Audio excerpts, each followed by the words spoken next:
Monsieur le ministre, bonjour. Bonjour. Bon, d'abord, je crois qu'on est plusieurs à être très contents que vous soyez ici parmi nous. Et je voulais savoir si vous connaissiez le paddle avant de venir ici. Bon, je l'avais vu pratiquer sur des plages, parfois quelques images un peu surréalistes, mais là, je vois le caractère extrêmement sportif et spectaculaire de ce sport, qui, comme tout à l'heure je le disais, est une forme de mélange entre le tennis, le squash et aussi pas mal de billard, Oui. parce qu'il faut avoir le sens de l'anticipation en matière de rebond des balles.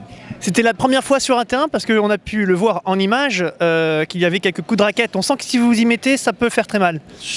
Très mal, je n'en sais rien, mais bon, j'ai fait quelques balles parce que je suis un ancien tennisman, mais il est vrai qu'on retrouve de belles sensations avec un caractère ludique quand même qui parfois manque au tennis. Je ne dis pas qu'on s'ennuie au tennis, mais il peut y avoir de longs échanges, alors qu'ici on est vraiment dans le spectaculaire, qui est sport d'équipe spectaculaire, qui ressemble beaucoup au beach volley finalement. On a là un petit peu le même esprit qu'au beach volley.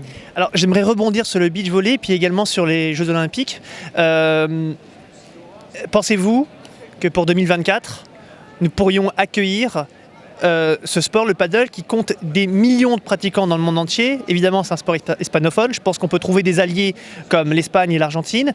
Est-ce que ça peut devenir un objectif ou une ambition de mettre à l'honneur un nouveau sport tel que celui-ci? Alors vous savez que chaque pays qui organise les Jeux Olympiques a la possibilité de proposer au CIO de mettre une épreuve supplémentaire. En 2020, on aura notamment à Tokyo l'escalade et bien sûr le karaté. Oui. Donc si le padel se développe bien, on pourrait imaginer que Paris propose dès 2024 l'inscription de ce sport. Je ne peux pas le préjuger par rapport au CIO. Puis je vais vous dire, il y a quand même une petite épreuve préalable, c'est d'avoir les Jeux Olympiques. C'est d'obtenir cette belle récompense au travers de notre candidature qui sera présentée, vous le savez, à Lima le 13 septembre 2017.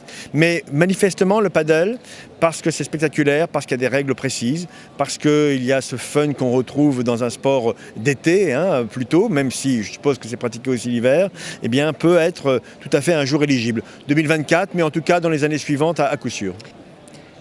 Aujourd'hui, il y a un certain nombre de questions qui peuvent se poser concernant la formation paddle. Vous le savez, la fédération de tennis a intégré le paddle dans ses statuts. Elle représente aujourd'hui le paddle, mais on observe, vous avez pu le constater ici ou là, quelques joueurs qui se disent un peu frustrés parce qu'ils ont largement le niveau pour enseigner le paddle et pourtant on leur demande d'apprendre d'abord à jouer au tennis avant d'enseigner le paddle. Là, vous rappelez l'histoire finalement de l'ancienne fédération de padel qui est née de mémoire, je crois, en 93, qui a été dissoute parce qu'il y avait des soucis en 2013, intégrée dans la fédération de tennis, non pas, j'ai envie de dire, par volonté de la fédération de tennis de mettre la main sur le padel, mais parce qu'il fallait bien trouver une structure support. Cela veut dire que très concrètement, le développement du padel passera aussi par l'autonomisation d'une fédération à venir. C'est un travail qui doit être mené avec les animateurs aujourd'hui du padel en France, avec des conditions de sécurisation du fonctionnement de la fédération qui doivent être quand même érigées comme étant un principe absolu. Donc aujourd'hui, le tennis héberge le padel, le développement du padel passera par son autonomisation naturellement.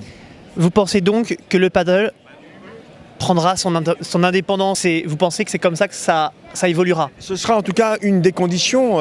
Est-ce qu'elle sera systématique et à court terme? Je ne peux pas encore, bien sûr, vous le dire. Mais dans toutes les hypothèses, il faudra avoir à l'intérieur, pour l'instant, de la fédération de tennis, une forme d'autonomie qui lui permette réellement d'exister. J'espère qu'on va vous voir sur les pistes prochainement à Paris, puisque, comme vous le savez, le Paris 15e, l'UCPA, va proposer du paddle prochainement. Je crois que c'est d'ici, allez, on va dire 6-7 mois. On va vous voir là-bas? Avec une société française qui les installe, et je crois que c'est quand même un élément important à souligner. Le paddle est né dans les pays hispanophones, et notamment en Espagne et aussi au Mexique. Aujourd'hui en Argentine, etc. Mais si on veut que la France prenne toute sa place, il faut qu'il y ait une multiplication de terrains dans le 15e, bien sûr, très prochainement, avec une formidable association qui est l'UCPA. Mais aussi, je le disais tout à l'heure dans mon propos au moment de la remise des coupes, je crois que c'est un sport qui peut aussi intéresser les jeunes dans nos quartiers, parce que tout d'abord, l'équipement est relativement facile à installer, et puis le caractère ludique peut permettre à des jeunes de s'intéresser à un sport de raquette, alors que le tennis est quand même un peu plus complexe sur le plan techniques. Donc voilà, tout est fait, tout est là pour que le paddle se développe dans notre pays.